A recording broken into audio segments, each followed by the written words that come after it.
அறுபடை வீட்டுல எங்கேயுமே தோன்றாத ஒரு எண்ணம் அவருக்கு திருச்செந்தூர்ல தோணுது. என்ன தோணுது? முருகா, சிவன் வேற முருகர் வேற கிடையாது. எனக்கு வந்து நடராஜரோட நடனம் பார்க்கணும்னு ஆசையா இருக்கு.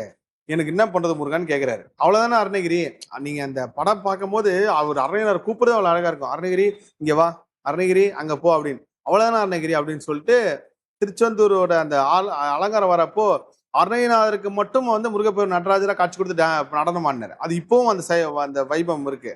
7வது நாள் ஒரு இந்த ஒரு ஒரு இது ஒரு உற்சவம் நடக்கும். அந்த உற்சவத்துல 7வது நாள் வந்து திருச்செந்தூர் முருகன் வந்து நடராஜரா வருவார்.